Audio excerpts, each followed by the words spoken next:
Paulo e Estevão, pelo Espírito Emmanuel.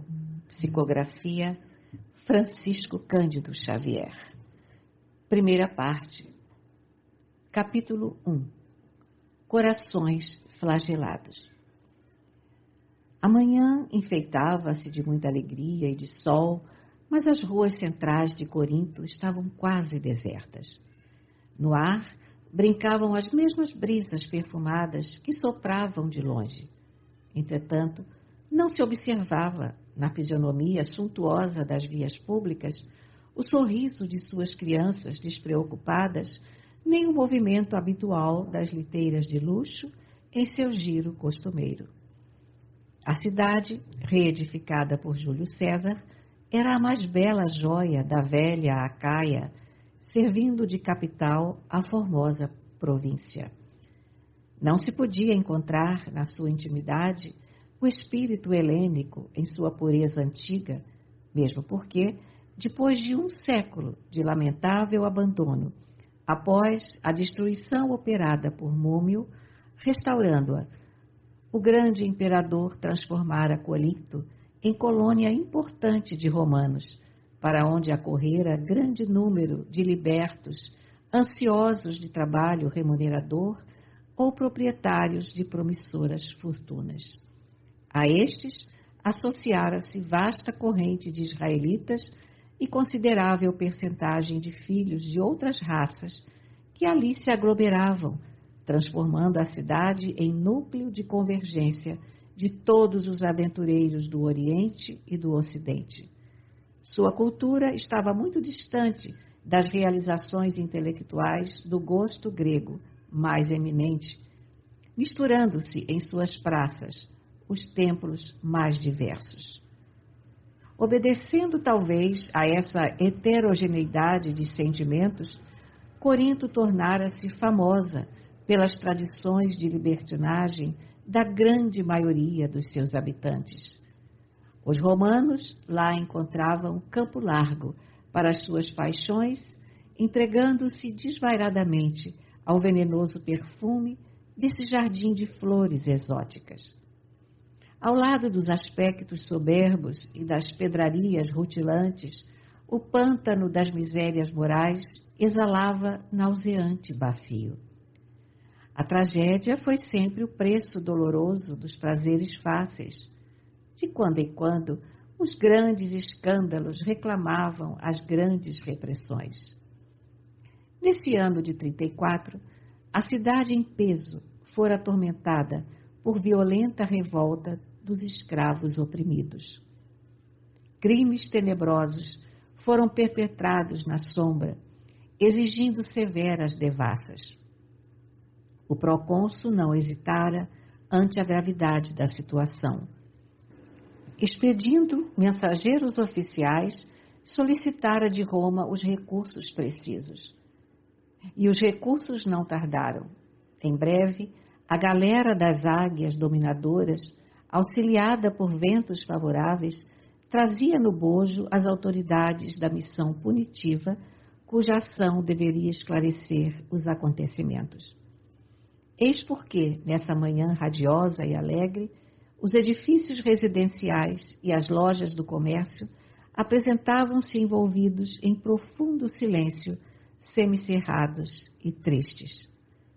Os transeuntes eram raros, com exceção de vários magotes de soldados que cruzavam as esquinas despreocupados e satisfeitos, como quem se entregava de bom grado ao sabor das novidades.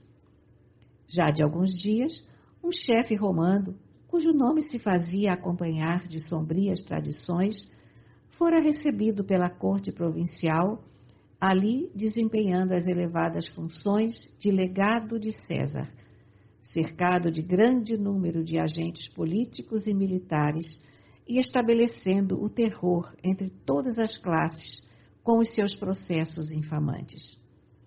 Licínio Minúcio chegara ao poder, mobilizando todos os recursos da intriga e da calúnia. Conseguindo voltar a Corinto, onde estacionara anos antes, sem maior autoridade, tudo ousava agora por aumentar seus cabedais.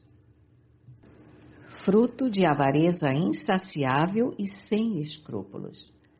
Pretendia recolher-se mais tarde àqueles sítios onde suas propriedades particulares atingiam grandes proporções, esperando aí a noite da decrepitude. Assim, de maneira a consumar seus criminosos desígnios, iniciou largo movimento de arbitrárias expropriações a pretexto de garantir a ordem pública em benefício do poderoso império que a sua autoridade representava. Numerosas famílias de origem judaica foram escolhidas como vítimas preferenciais da nefanda extorsão. Por toda parte, começavam a chorar os oprimidos. Entretanto, quem ousaria o recurso das reclamações públicas e oficiais? A escravidão esperava sempre os que se entregassem a qualquer impulso de liberdade contra as expressões da tirania romana. E não era só a figura desprezível do odioso funcionário que constituía para a cidade uma angustiosa e permanente ameaça. Seus asseclas espalhavam-se em vários pontos das vias públicas, provocando cenas insuportáveis, características de uma perversidade inconsciente. A manhã ia alta, quando um homem idoso, dando a entender que buscava o mercado, pelo cesto que lhe pendia das mãos, atravessava a passos vagarosos uma praça ensolarada e extensa. Um grupo de tribunos alvejava-o com ditérios deprimentes entre gargalhadas de ironia.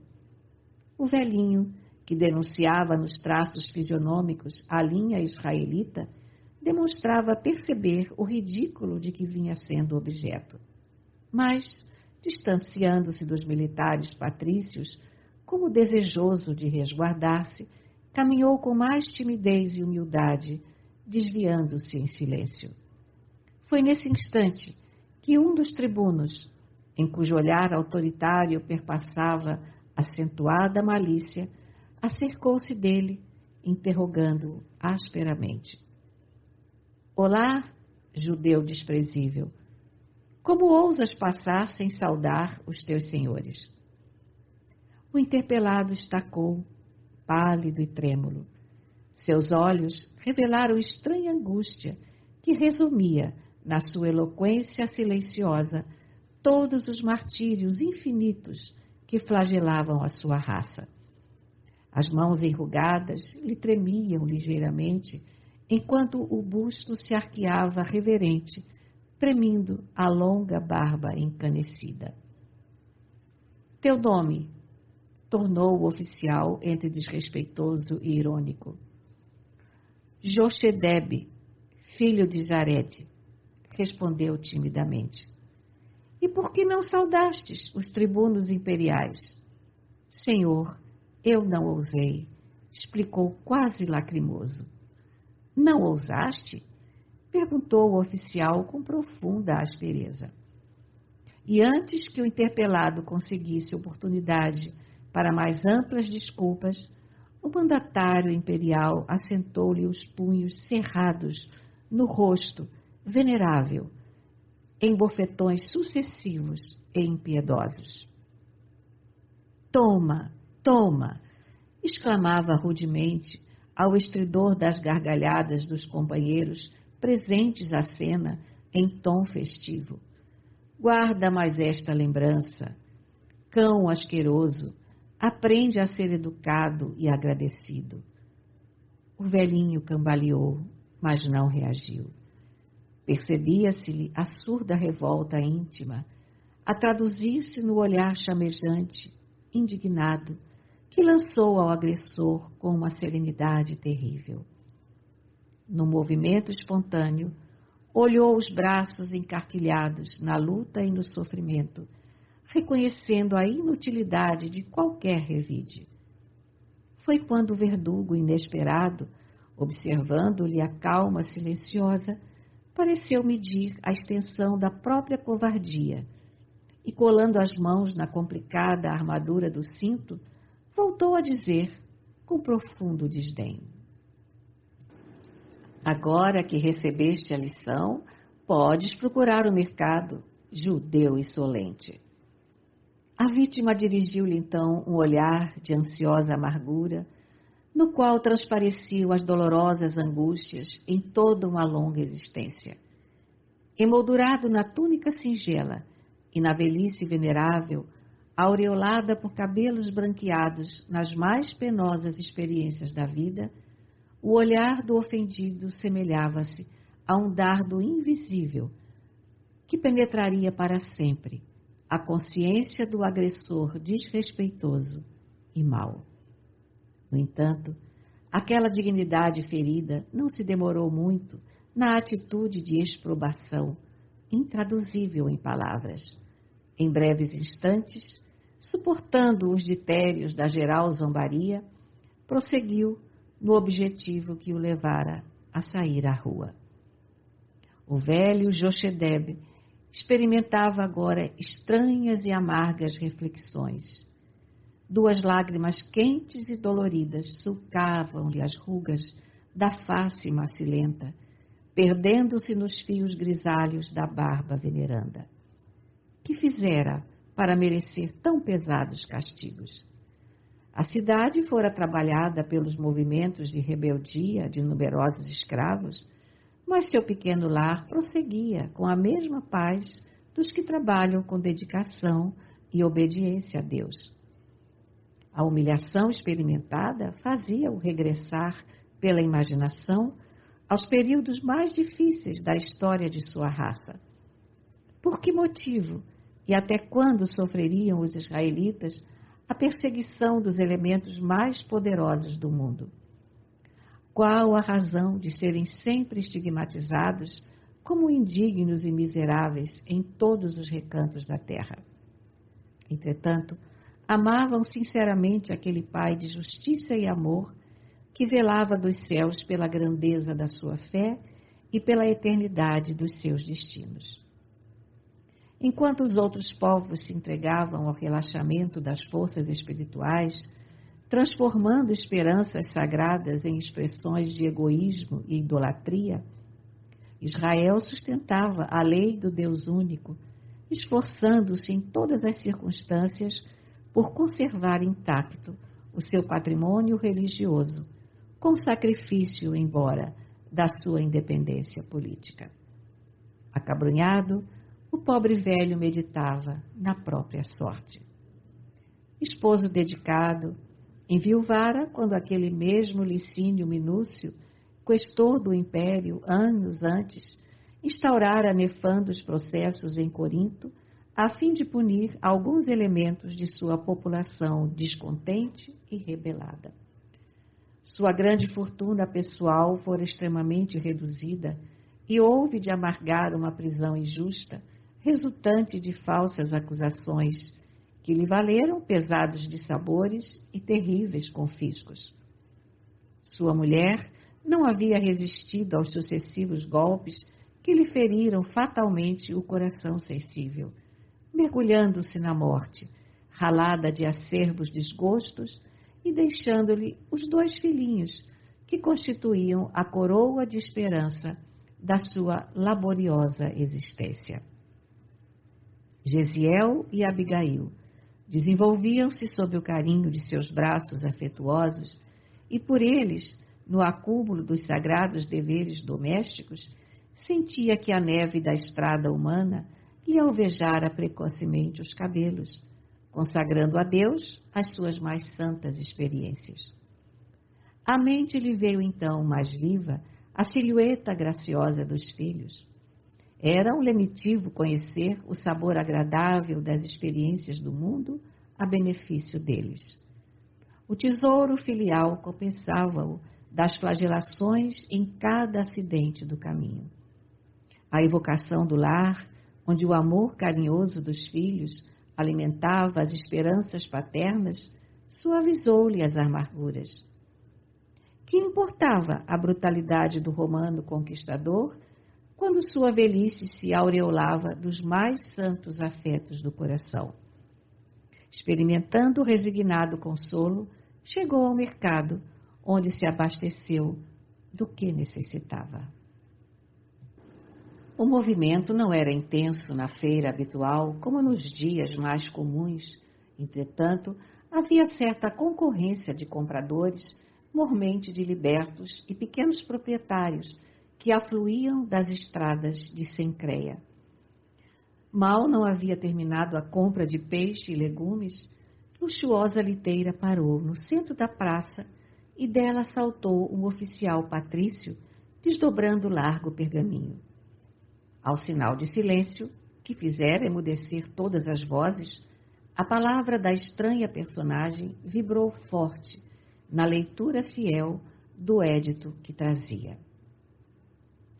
Licínio Minúcio, questor do Império e legado de César, encarregado de abrir nesta província a necessária devassa para restabelecimento da ordem em toda a Acata, convida a todos os habitantes de Corinto que se considerarem prejudicados em seus interesses pessoais ou que se encontrarem necessitados de amparo legal, a comparecerem amanhã, ao meio-dia, no Palácio Provincial, junto ao Templo de Vênus Pandemos, a fim de exporem suas queixas e reclamações, que serão plenamente atendidas pelas autoridades competentes. Lido o aviso, o mensageiro retornou à elegante viatura que, sustentada por hercúleos braços escravos, desapareceu na primeira esquina, envolvida por uma nuvem de pó levantada em remoinho pela ventania da manhã. Entre os circunstantes surgiram logo opiniões e comentários. Os queixosos não tinham conta.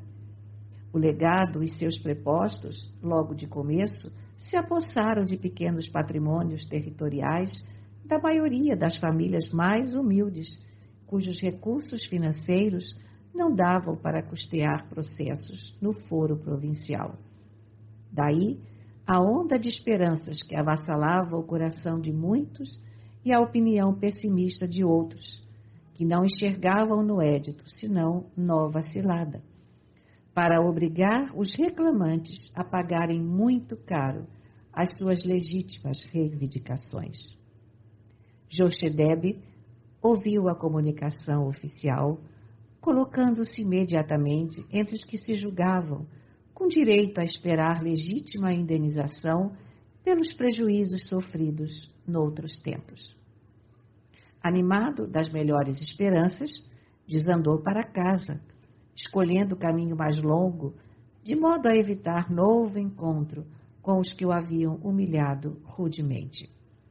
Não havia caminhado muito, quando lhe surgiram à frente novos grupos de militares romanos em conversações ruidosas que transbordavam alacremente nas claridades da manhã.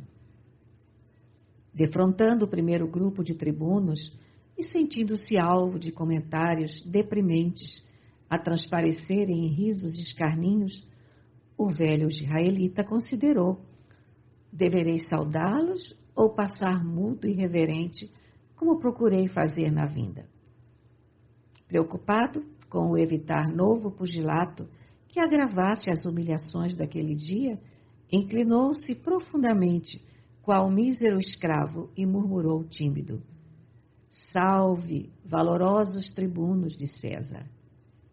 Mal acabou de o dizer, e um oficial de fisionomia dura e impassível se acercou, exclamando colérico: que é isso? Um judeu a dirigir-se impunemente aos patrícios? Chegou a tanto a condenável tolerância da autoridade provincial? Façamos justiça por nossas próprias mãos. E novas bofetadas estalaram no rosto dorido do infeliz, que necessitava concentrar todas as energias na vontade para não se atirar de qualquer modo a uma reação desesperada. Sem uma palavra de justificação, o filho de Jared submeteu-se ao castigo cruel. Seu coração precípite parecia arrebentar de angústia no peito envelhecido. Todavia, o olhar refletia a intensa revolta que lhe ia na alma opressa. Impossibilitado de coordenar ideias em face da agressão inesperada, na sua atitude humilde reparou que, desta vez, o sangue jorrava das narinas, tingindo-lhe a barba branca e o linho singelo das vestiduras. Isso, porém, não chegou a sensibilizar o agressor, que, por fim, lhe vibrou a última punhada na fronte enrugada, murmurando: "Safa-te, insolente!" Sustentando a custo o cesto que lhe pendia dos braços trêmulos, Jochedebe avançou cambaleante, sufocando a explosão do seu extremo desespero.